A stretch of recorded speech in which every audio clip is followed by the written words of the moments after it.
1988 में आरोही बादल तलवार मंडप का शिष्य नहीं हूँ। यह देखकर कि संप्रदाय के नेता ने अपना नुकसान स्वीकार कर लिया था, झांग हुआ ने चुपचाप राहत की सांस ली और काले कपड़े को हटा दिया। ऐसा प्रतीत हो सकता है कि उसने उन पांचों को आसानी से हरा दिया हो, लेकिन वास्तव में यह उससे कहीं अधिक जटिल था। कठिनाई के संदर्भ में यह निश्चित रूप से ईथर हॉल में 5000 आंतरिक शिष्यों को मारने से कहीं अधिक होगा। अगर उसने सबसे छोटा उद्घाटन दिखाया होता, तो इसमें कोई शक नहीं कि उन पांचों ने उसे कुचलने के लिए तुरंत उसका फायदा उठाया होगा। गनीमत रही कि अंत में सब कुछ ठीक रहा। भगवान की तलवार का इरादा वास्तव में दुर्जेय है। अपनी सीट पर लौटकर संप्रदाय के नेता हान जियानकियू ने धीरे से मुस्कुराया। ऐसा नहीं लगता था कि पिछली हार ने उनमें कोई नकारात्मक भावना पैदा की थी। मुझ पर आसान काम करने के लिए मैं आपको धन्यवाद देता हूँ, झांग शुवान ने मुट्ठी बांधकर जवाब दिया। हार एक नुकसान है। हान जियानकियू ने अपना सिर हिलाया। तो आप क्या सवाल पूछना चाहेंगे? संप्रदाय के नेता हान, मैं पूछना चाहता हूँ कि क्या आपने आत्मा भगवान महल के बारे में सुना है? झांग हुआ ने घबराकर पूछा। उनके सामने का व्यक्ति आरोही बादल तलवार मंडप का नेता था, जो अजूर के शीर्ष आंकड़ों में से एक था। जिन चीजों के बारे में वह जानता था, वे एल्डर लुयून के बारे में जो कुछ भी जानते थे, उससे काफी ऊपर थे। एक अच्छा मौका था कि हान जियानकियू उसे लुओ रॉक्सिन के ठिकाने के बारे में कुछ सुराग दे पाएगा। आत्मा भगवान पैलेस। हान जियानकियू ने अपना सिर हिलाने से पहले थोड़ा सिकोड़ लिया। मैंने इस जगह के बारे में पहले कभी नहीं सुना है। इसने झांग जुबान को थोड़ा अचंभित कर दिया। हान जियानकियू ने कहा, छोटा महाद्वीप के 6 संप्रदाय हैं, अर्थात आरोही बादल तलवार मंडप, स्टाचसर पैलेस, असंख्य जानवर हॉल, सेवन स्टार मंडप, ब्लैक मिरर गढ़ और इवासेंट अमर संप्रदाय। 6 संप्रदायों में से केवल एक जो जूशन भगवान एक चरित्र का उपयोग करने के लिए योग्य है, वह हमारा आरोही बादल तलवार मंडप है। अन्य 5 संप्रदायों में से कोई भी इस शब्द को लापरवाही से इस्तेमाल करने की हिम्मत नहीं करेगा। एकमात्र अस्तित्व जो 6 संप्रदायों से ऊपर है, वही ईथर हॉल है। इसकी स्थापना 4000 साल पहले हॉल मास्टर कोंग ने की थी, और उन्होंने अकेले ही भगवान के चरित्र को चुराने के लिए हॉल ऑफ गॉड्स में प्रवेश किया। यह ठीक इसी वजह से है कि ईथर हॉल को दुनिया भर में विस्तार करने की इजाजत दी गई, और यहाँ तक 6 संप्रदायों ने भी इसका विरोध करने की हिम्मत नहीं की। हालांकि हजारों वर्षों के बाद से कोई और अजूर ब्रिज से गुजरने में सक्षम नहीं है। चरित्र को हथियाने के लिए हॉल ऑफ गॉड्स में प्रवेश करने की तो बात ही छोड़ दें। इसे देखते हुए छोड़े गए महाद्वीप में कोई अन्य प्रमुख शक्ति नहीं है जो भगवान चरित्र का उपयोग करने की हिम्मत करेगी। केवल 2 संभावनाएं हैं। 1, स्पिरिट गॉड पैलेस बिल्कुल भी मौजूद नहीं है। 2, यह कोई शक्ति नहीं है जो छोड़े गए महाद्वीप पर स्थित है। चूंकि छोड़े गए महाद्वीप देवताओं द्वारा दूर की गई दुनिया थी, भगवान चरित्र का उपयोग एक अत्यंत संवेदनशील मुद्दा था। हॉल ऑफ गॉड्स की स्पष्ट अनुमति के बिना ऐसी कोई शक्ति नहीं थी जो इस शब्द को अपने नाम पर ले जाने की हिम्मत कर सके। अगर स्पिरिट गॉड पैलेस वास्तव में मौजूद होता, तो ऐसा कोई तरीका नहीं होता जो उसने इसके बारे में नहीं सुना होता। दूसरी ओर, उन शब्दों को सुनकर झांग हुआन का चेहरा पीला पड़ गया। क्या ऐसा हो सकता है कि सम्मानित देवता ने उस समय जो कहा था, वह सब झूठ था? क्या अजूर में स्पिरिट गॉड पैलेस बिल्कुल मौजूद नहीं था? हान जियानकियू देख सकता था कि झांग शुवान इस मामले को लेकर विशेष रूप से चिंतित था, इसलिए उसने जिज्ञासा से पूछा, तुमने उस जगह के बारे में कहां से सुना? मैंने किसी को इसके बारे में बोलते हुए सुना। झांग शुवान ने निराशा में अपना सिर हिलाया। अगर हान जियानकियू के किसी व्यक्ति ने भी उस जगह के बारे में पहले कभी नहीं सुना होता, तो संभव है कि पूरे अजूर में किसी को भी इसके बारे में पता न हो। अगर ऐसा है, स्पिरिट गॉड पैलेस कहाँ हो सकता है? क्या यह अस्तित्व में भी था? लुओ रॉक्सिन कहाँ हो सकता है? हान जियानकियू ने जवाब देने से पहले एक पल के लिए विराम दिया। अगर आपने जो खबर सुनी है वह झूठी नहीं है और स्पिरिट गॉड पैलेस वास्तव में मौजूद है, शायद आप डू किंग युआन से पूछने की कोशिश कर सकते हैं। वह 1-2 बातें जानती होगी। Du Qing Yuan, Zhang Huan ने पूछा। वह स्टाचसर पैलेस की प्रमुख हैं। छोड़े गए महाद्वीप में वह है जिसे हॉल ऑफ गॉड्स की गहरी समझ है।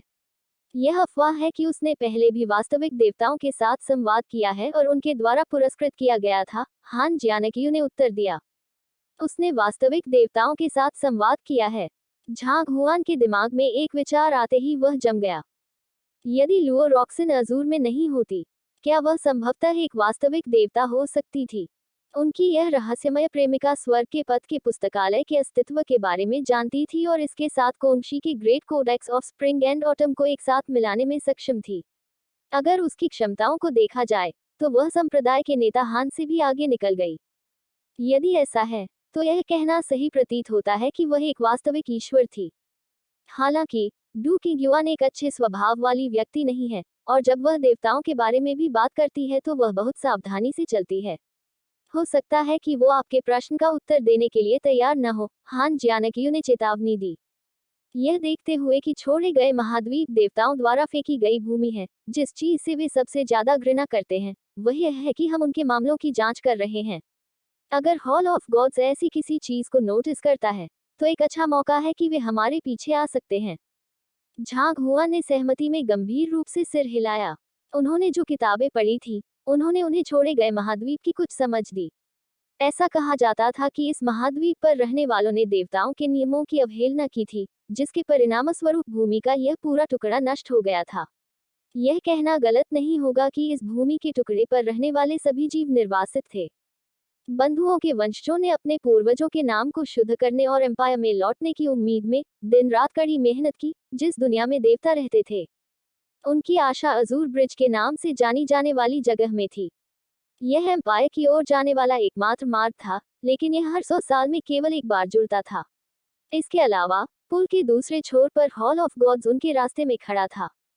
हॉल ऑफ गॉड्स में अभिभावक थे जिन्होंने अजूर से प्रवेश करने से इनकार कर दिया था। यह वहां से था कि हॉल मास्टर कांग और आरोही बादल तलवार मंडप के संस्थापक ने ज़ुशेन भगवान के चरित्र को चुरा लिया था। हॉल ऑफ गॉड्स इस दुनिया को सील कर देता है, हम में से किसी को भी वास्तविक देवता बनने से रोकता है। इसके अलावा अगर कोई देवताओं के रहस्यों की जांच करने की हिम्मत करता है तो हॉल ऑफ गॉड्स तेजी से इसके बारे में पता लगाता है और कार्रवाई करता है। वास्तव में इस बिंदु पर हान जियानकियू ने अचानक अपनी आवाज को गंभीर रूप से कम कर दिया, जैसे कि डर था कि कोई उसे सुन लेगा। आगे बढ़ने से पहले, आप जैसा व्यक्ति जिसने देवताओं की तलवार की मंशा को समझ लिया है, उनसे गहरा डरता है। अगर उन्हें आपके अस्तित्व के बारे में पता चलता है तो यह उन्हें आगे बढ़ने के लिए भी उकसा सकता है। रहस्योद्घाटन से हैरान झांग हुआन ने पूछा, क्यों? मैं भी नहीं जानता। शायद वे नहीं चाहते कि कोई उनके ईश्वरीय अधिकार पर सवाल उठाए। जिन लोगों ने परमेश्वर की तलवार के इरादे को समझ लिया है, वे अंततः उन्हें चुनौती देने की ताकत हासिल कर लेंगे, और वे ऐसा होते हुए नहीं देखना चाहते। कुल मिलाकर, जहां भी संभव हो, देवताओं से संबंधित मामलों से दूर रहना ही सबसे अच्छा है, हान जियानकियू ने कहा।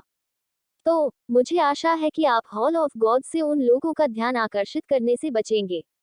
जब तक आपके पास हॉल ऑफ गॉड्स के साथ समान आधार पर खड़े होने की ताकत नहीं है, तब तक यह सुनिश्चित करना सबसे अच्छा है कि जितना संभव हो उतना कम लोग आपकी पहचान के बारे में जानते हैं। यह झांग जुबान ने धीरे से सिर हिलाने से पहले एक पल के लिए अपनी आंखें बंद कर ली। मैं अपने शब्दों को देखूंगा। यह सिर्फ आपके शब्द नहीं हैं। अपनी ताकत को भी आसानी से प्रकट न करें। बहुत हाई प्रोफाइल होना आपको मार डालेगा। हान जियानकियू ने जारी रखा। चिंता मत करो, लो प्रोफाइल रहना मेरा स्वभाव है। झांग शुआन ने आत्मविश्वास से भरी मुस्कान के साथ जवाब दिया। खांसी खांसी। यह देखकर कि झांग जुबान में आत्म जागरूकता की कितनी कमी थी, हान जियानकियू का चेहरा लाल हो गया, क्योंकि उसने अचानक खुद को यह नहीं पाया कि दूसरे पक्ष की टिप्पणी का जवाब कैसे दिया जाए। एक ही दिन में झांग हुआ ने पहाड़ के फाटक को ढहा दिया था, जिसके बाद उन्होंने संप्रदाय के सभी आंतरिक शिष्यों और मुख्य शिष्यों को चुनौती दी। इसके कुछ ही समय बाद उन्होंने पूरे एल्डर काउंसिल को उकसाया और संप्रदाय के नेता और 4 सबसे मजबूत बुजुर्गों को हरा दिया। उन्होंने शायद अपने पूरे जीवनकाल में एक सामान्य व्यक्ति की तुलना में कहीं अधिक हंगामा किया था, और फिर भी उन्होंने यह कहने की हिम्मत की कि वह लो प्रोफाइल थे। आपका चेहरा कहाँ है? यह जानते हुए कि वह इस डर से गुस्से से बेहोश हो जाएगा, हान जियानकियू ने एक टोकन निकाला और उसे दे दिया। एथेरियल हॉल से हॉल मास्टर कोंग ने सीखा कि आपने भगवान की तलवार के इरादे को समझ लिया है, इसलिए उन्होंने मुझे यह टोकन आपको देने के लिए कहा। इसके साथ आप ईथर हॉल में कोई भी संसाधन प्राप्त करने में सक्षम होंगे जो आपको बिना किसी लागत के अपनी खेती को आगे बढ़ाने के लिए चाहिए। यह हॉल मास्टर कांग द्वारा दिया गया है। झांग जुबान का शरीर थोड़ा तनावग्रस्त हो गया था, और वह अपने आप को बुदबुदाने से नहीं रोक सका। क्या वो कोंगशी है? क्या वह अभी भी छोड़े गए महाद्वीप पर है? एक छद्म अमर का जीवनकाल केवल 300 वर्ष था, और यहाँ तक जो लोग उच्च अमर क्षेत्र या अर्धदेवत्व क्षेत्र में पहुंच गए थे, वे भी इसे अधिक समय तक जीवित नहीं रहेंगे। कोंग शी ने हजारों साल पहले मास्टर टीचर कॉन्टिनेंट को छोड़ दिया था, और 1:10 के अनुपात का उपयोग करते हुए, इसका मतलब था कि वह कम से कम कई हजार वर्षों से वहां था। क्या इतने वर्षों के बाद भी उनका जीवित रहना संभव था? Kong she. खैर, पहले लोग उन्हें इस तरह संबोधित करते थे। हान जियानकियू ने चुटकी ली। बेशक, वह छोड़े गए महाद्वीप पर है, जहां तक इस समय रहता है। मुझे डर है कि मुझे इसके बारे में ज्यादा जानकारी नहीं है। पिछले कई हजार वर्षों से वह भूमि पर घूम रहा है, शायद ही कभी दूसरों के सामने प्रकट होता है। हाल के दशकों में ही वह एक बार फिर सार्वजनिक रूप से दिखाई देने लगे हैं, और तभी लोगों को पता चला कि वह अभी भी जीवित हैं। यह झांग जुआन की आंखें उत्साह से चमक उठी। यह शायद सबसे अच्छी खबर थी जो उसने पूरे दिन सुनी थी। यदि कोंग शी अभी भी अजूर में जीवित होते, तो उनके एक दूसरे से मिलने में कुछ ही समय लगता। हान जियानकी उसे टोकन लेते हुए, उसने उसे हल्के से छुआ और महसूस किया कि उसके शरीर में गर्मी की लहर चल रही है। यह वही है। झांग जुआन का शरीर थोड़ा कांप उठा। अगर उसे अभी भी कुछ संदेह है कि क्या हॉल मास्टर कांग वास्तव में कोंग शी था या नहीं, जिस क्षण से वह टोकन के संपर्क में आया था, वह जानता था कि निश्चित रूप से ऐसा ही था। साथ ही दिव्य गुरु शिक्षकों के रूप में, जो मास्टर शिक्षक महाद्वीप से उत्पन्न हुए थे, उनके बीच किसी प्रकार का अकथनीय संबंध था। हॉल मास्टर कांग हमेशा उन लोगों के लिए उदार रहा है जिनके पास बेहतर प्रतिभा है। आरोही बादल तलवार मंडप के संप्रदाय नेता के रूप में, अगर मैं आपको कुछ भी नहीं देता तो मेरा मजाक उड़ाया जाएगा। हान जियानकियू ने चुटकी ली। अपनी कलाई की एक झिलमिलाहट के साथ उसने एक तलवार निकाली और कहा, इस तलवार को तोंगशान कहा जाता है। हालांकि यह मेरे रुआनशन की तुलना में कहीं नहीं है, यह अभी भी एक स्वर्गीय उच्च अमर कलाकृति है। मैं इसे अभी आपको दूंगा। इसे समझने का प्रयास करें, और यदि आप इसे अपना दावा कर सकते हैं, तो यह आपकी साधना और आपके युद्ध कौशल के लिए अत्यधिक लाभकारी होगा। तोंगशान तलवार झांग हुआन के सामने तैरती रही, जिससे अत्यधिक दबाव उत्पन्न हुआ। यह लगभग ऐसा था जैसे कोई उच्च अमर विशेषज्ञ उसके ठीक सामने खड़ा हो। धन्यवाद, संप्रदाय नेता हान। झांग शुआन ने गहरा प्रणाम किया। वह इस बात की चिंता कर रहा था कि यदि उसके पीछे एक उच्च अमर आता है तो वह असहाय हो जाएगा, लेकिन हाथ में ऐसी तलवार के साथ एक स्वर्गीय उच्च अमर लगातार उसकी तरफ से उसकी रक्षा करने से अलग नहीं होगा। बेशक, यह तभी था जब वह टोंगशान तलवार को वश में करने में कामयाब रहे। इस तरह के स्तर की तलवारों में अपनी आत्मा थी, और उनकी खेती की वर्तमान सीमाओं को देखते हुए, उनके लिए इसे जीतना कोई आसान उपलब्धि नहीं होगी। फिर भी, लाइब्रेरी ऑफ हेवंस पाथ के साथ, उसे अभी भी इसे खींचने में सक्षम होना चाहिए। झांग जुआन ने कुछ समय के लिए तोंगशान तलवार को अपनी स्टोरेज रिंग में तेजी से दूर रखा। सबसे अधिक संभावना है, हान जियानकियू ने तोंगशान तलवार पर भी किसी प्रकार की मुहर लगा दी होगी, अन्यथा उसने उसे अपने भंडारण की अंगूठी में संग्रहित करने की अनुमति नहीं दी होगी। हान जियानकियू ने सिर हिलाया क्योंकि उसने झांग हुआन को तलवार को अपने भंडारण की अंगूठी में जमा करते हुए देखा था। एक क्षण बाद, उसने अचानक कुछ सोचा और उत्सुकता से पूछा, अरे ठीक है, इस समय आप किस चोटी के नीचे हैं? आपको संभालने वाला सबसे बड़ा कौन है? ऐसे प्रतिभाशाली शिष्य का पोषण करने के लिए शिखर के बुजुर्ग ने वास्तव में अच्छा किया था। इसमें कोई शक नहीं कि प्राचीन को खूबसूरत इनाम दिया जाना था। मैं अभी भी उस शिखर पर रह रहा हूं जहां आंतरिक शिष्य रहते हैं।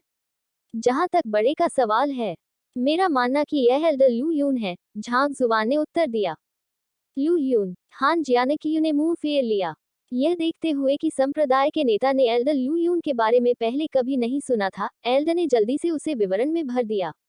वह एक बाहरी बुजुर्ग थे जिन्हें एक अत्यधिक प्रतिभाशाली शिष्य को लाने में उनके मेधावी योगदान के लिए आज पहले पदोन्नत किया गया था। जैसे ही वह सच्चे अमर क्षेत्र में एक सफलता हासिल करने में कामयाब रहा, मैंने उसे आंतरिक बुजुर्ग के रूप में पदोन्नत किया। बाहरी बुजुर्गों को एल्डर काउंसिल में भाग लेने की अनुमति नहीं थी, इसलिए यह कोई आश्चर्य की बात नहीं थी कि हान जियानकियू को दूसरे पक्ष के बारे में नहीं पता था। एक बाहरी बुजुर्ग, यदि ऐसा है, तो क्या इसका यह अर्थ है कि आप पहले एक बाहरी शिष्य थे? हान जियानकियू ने अपने सामने वाले युवक को अविश्वास से देखा। एक बाहरी शिष्य ने भगवान की तलवार की मंशा को समझ लिया था। क्या यह सच में था? संप्रदाय के बाहरी शिष्य इतने दुर्जय कब हो गए? इसमें कोई आश्चर्य नहीं कि वह आंतरिक शिष्यों, मूल शिष्यों और यहाँ तक बड़ों को भी चुनौती देना चाहता था। अपनी प्रतिभा को इस तरह दबे होने पर वह वास्तव में निराश हो गया होगा। बाहरी शिष्य। उन शब्दों को सुनकर झांग हुआन का चेहरा लाल हो गया और उसने जवाब दिया, ईमानदारी से कहूँ तो मैं आरोही बादल तलवार मंडप का शिष्य नहीं हूँ। जैसे ही उसने उन शब्दों को कहा, उसने देखा कि उसके आसपास के सभी लोग पूरी तरह चुप हो गए थे। तो वह अनिच्छा से पूछने से पहले एक पल के लिए हिचकिचाया, क्या मुझे यह टोकन और तोंगशान तलवार आपको वापस दे दूं?